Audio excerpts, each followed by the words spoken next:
सल्जूकों के अरूज की इस नई एपिसोड में आप सब दोस्तों को खुशामदीद कहते हैं। दोस्तों, हमारी पिछली किस्त के आखिर में आपने देखा कि सांजार और तुरना खातून के दरमियान इख्तिलाफात पैदा हो चुके हैं और सफरिया खातून की बीमारी को लेकर दोनों ही बड़े ही परेशान हैं। और हमारी आज की इस किस्त की शुरुआत निजामिया मदरसे से होती है, जहां अबू खामद गजाली अपने काम में मसरूफ होते हैं और इसी दौरान कुछ उलमाए कराम इनसे मिलने के लिए ख्वाहिश का इजहार करते हैं। फिर दोस्तों, गजाली का एक शागिर्द फौरन इनके पास आता है और कहता है, उस्ताद मोहतरम, इस्फहान से कुछ आलिम आए हैं। उन्होंने निजामिया मदरसे के चीफ मदारस से मुलाकात की है और अब वो फौरी तौर पर आपसे मिलना चाहते हैं। अबू खामद गजाली अपना काम छोड़कर फौरन मेहमानों के पास आते हैं और इन्हें खुशामदीद कहते हैं। गजाली फिर कहते हैं, आपको यहाँ इस वक्त क्या चीज लेकर आई है? उलमाए कराम के सरबराह कहते हैं, हम किसी अच्छी खबर के साथ यहाँ पर नहीं आए हैं अबू खामद।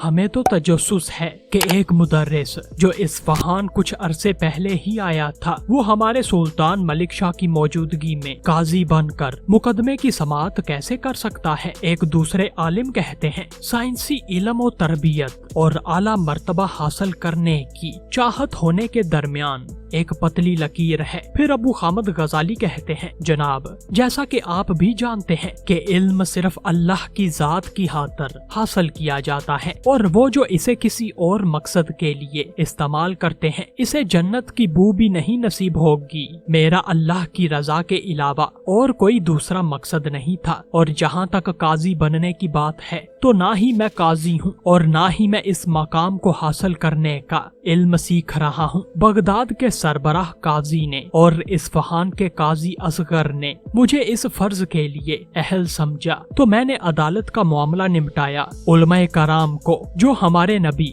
हजरत मोहम्मद मुस्तफा सल्लल्लाहु अलैहि वआलिहि वसल्लम के वारिस हैं, जरूरत पड़ने पर मुसलमान जमीनों पर इन मामलात को देखना चाहिए और फतवा जारी करना चाहिए, लेकिन गपशप करना और फितना फैलाना इनके फराइज में से नहीं है। दोस्तों, मेहमान आलिम में से एक कहते हैं, बहुत खूब, तुम बहुत अच्छी बातें करते हो, लेकिन एक मुदर्रिस का उमर खयाम से क्या लेना देना है? सबको तजस्सुस है कि गजाली रसदगाह में जाकर क्या करता है। फिर गजाली कहते हैं, उमर खयाम से मेरी मुलाकात करने में या मेरा रसदगाह में जाने से क्या सरोकार हो सकता है? उलमा के सरबराह कहते हैं, क्या तुम्हें अंदाजा नहीं है कि रसदगाह में क्या हो रहा है और खयाम क्या कहता फिरता है? गजाली कहते हैं, आपको क्या चीज परेशान करती है? रसदगाह में जो कुछ भी हो रहा है वहाँ पर क्या कहा जाता है? आलिम कहते हैं, क्या तुम इससे आगाह नहीं हो कि उधर क्या कहा जाता है? वो समझते हैं कि सितारे, चांद, सूरज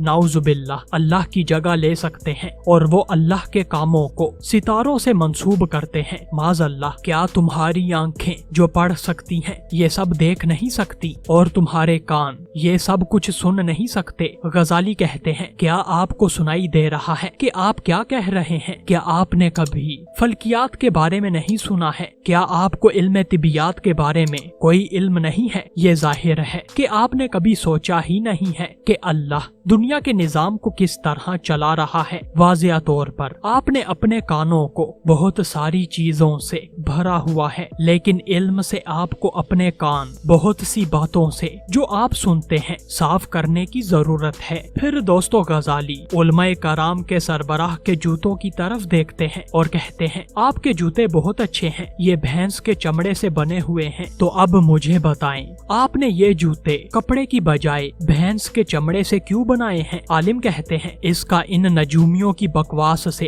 क्या ताल्लुक है? गजाली कहते हैं, आपने इन्हें भैंस के चमड़े से बनाया है क्योंकि आप जानते हैं कि ये चमड़ा मजबूत है और ये आपको सर्दी से, पानी से, कीचड़ से और पत्थर से बचाता है, लेकिन कपड़ा ये सब नहीं कर सकता। जब आप कहते हैं कि भैंस का चमड़ा पायदार है, तो क्या आप अल्लाह के काम भैंस के चमड़े को सौंप रहे हैं, बिल्कुल भी नहीं। रसदगाह में जो लोग हैं वो आसमानों की तरफ देखते हैं और ये जांचते हैं कि अल्लाह इस कायनात के निजाम को किस तरह तरतीब से चला रहा है, वो सिर्फ यही करते हैं। दोस्तों, उलमा का वफद ये सुनकर हैरान रह जाता है, जबकि गजाली कहते हैं नाउजुबिल्लाह, क्या इनका मतलब ये है कि वो अल्लाह को सितारों से तब्दील कर रहे हैं? माज़अल्लाह। उलमा का सरबराह कहता है ये सब बकवास के सिवा कुछ नहीं है। तुम सिर्फ खयाम के दोस्त नहीं बल्कि तुम गलत बातों को मंतक के साथ सजाकर लोगों को बेचते हो। हम तुम्हें मना कर रहे हैं कि फितना मत फैलाओ और तुम हम पर ही जाहिल होने का इल्जाम लगा रहे हो। गजाली कहते हैं वो लोग जो मंतक से काम नहीं लेते, इनके इल्म पर कभी एतमाद नहीं किया जा सकता। जनाब, मैं आप पर जहालत का इल्जाम नहीं लगा रहा। जहालत बेवकूफों के लिए है। इल्म नासमझ लोगों को नींद से जगाता है, लेकिन वो लोग जो जानते ही नहीं कि वो नासमझ हैं, इनके लिए कुछ नहीं कहा जा सकता। फिर दोस्तों, तीसरे आलिम कहते हैं ये मसला इस तरह के तसादम से हल नहीं किया जा सकता। तुम्हें हमारी बातों की बिल्कुल भी समझ नहीं आ रही है। हमने हर जरूरी बात से हजरत मदरिस को आगाह कर दिया है। अगर तुमने इस बकवास को जारी रखा तो हम सुल्तान मलिक शाह को भी इस सूरत-ए-हाल से आगाह करेंगे। हम तुम्हें खबरदार करते हैं। फिर दोस्तों, उलमा का ये वफद यहाँ से रवाना हो जाता है और फिर अबू खामद गजाली का शागिर्द इनके पास आता है। गजाली इससे कहते हैं मैंने आज तक जितनी भी साइंसी बहस में हिस्सा लिया है सब की सब जीती हैं, लेकिन मैं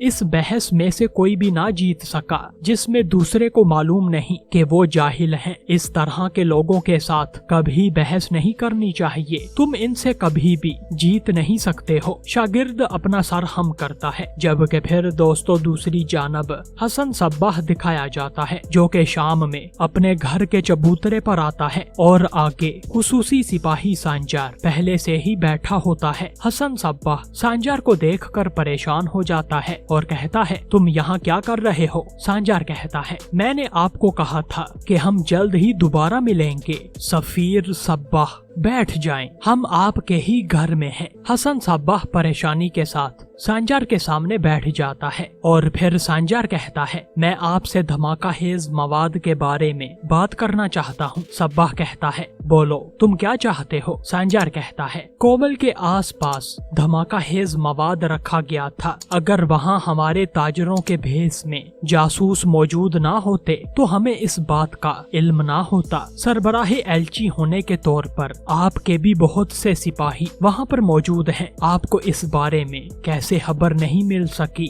दोस्तों, हसन सब्बाह कहता है तुम मेरे से ये सवाल करने वाले होते कौन हो? मैं सिर्फ हमारे सुल्तान को जवाब दे हूँ। तुम जैसा मामूली सिपाही मुझसे सवाल नहीं कर सकता। दोस्तों, सांजार कहता है अगर वो धमाका हेज मवाद फटता है तो सब कुछ तबाह हो जाएगा और मैं हर एक को इसका जिम्मेदार ठहराऊंगा। हसन सब्बाह कहता है तो फिर तुम यहाँ क्या कर रहे हो बेटा? क्या तुम खुसूसी सिपाही नहीं हो? जाओ और धमाका हेज मवाद तलाश करो। दोस्तों, इस वक्त बातिनी सिपाही भी सामने छतों पर तैनात होते हैं जो कि सैयदुना की हिफाजत पर मामूर होते हैं। इनमें से एक कहता है सांजार सैयदुना के पास बैठा है, अगर वो सैयदुना के साथ कुछ करने की कोशिश करता है तो हम इसे मार देंगे। इस दौरान बातिनी सिपाही अपनी कमानों से सांजार का निशाना लेते हैं, जबकि इधर सांजार हसन सब्बाह से कहता है जब मैं कोवल किले से निकला तो इस बात की खबर हाजी से पहले सुल्तान तक पहुंचाने वाले शख्स को धमाका हेज मवाद वाली खबर के बारे में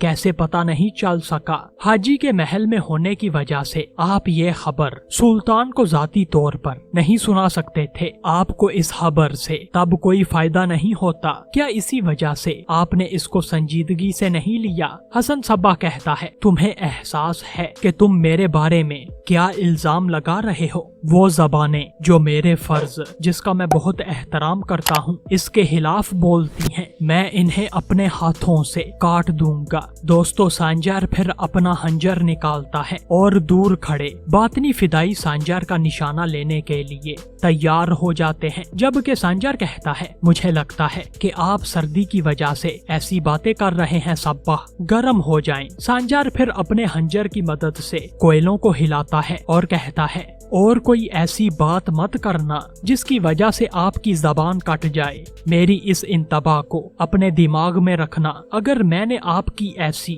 और गलतियां देखी तो ये जान लें तो मैं आपके खिलाफ खड़ा हूँगा। हसन सब्बाह ये सुनकर दंग रह जाता है, जबकि सांजार कहता है जब वो वक्त आएगा तो मुझे मत कहना कि मैं ऐसे पेश क्यों आ रहा हूँ। सांजार ये कहकर उठता है और यहाँ से रवाना होने लगता है, जबकि हसन सब्बाह फौरन सांजार का रास्ता रोक लेता है और कहता है तुम अपना फर्ज सही तरीके से अंजाम दो और धमाका हेज मवाद तलाश करो। अगर तुम नाकाम होते हो तो सोच लो कि तुम्हारे साथ क्या हो सकता है। सांजार कहता है जब हम बातनियों का खेल बिगाड़ देंगे तो देखेंगे कि कौन फर्ज अदा करता है और कौन नहीं करता है। देखते हैं कि बातनी इतने माहिर हैं या जिन्हें वो नजर आने चाहिए वो अंधे हैं। ये कहकर सांजार यहाँ से चला जाता है, जबकि हसन सब्बाह इस सूरत हाल को लेकर बड़ा ही परेशान होता है। और दोस्तों यही हमारी आज की इस किस्त का इख्तिताम होता है।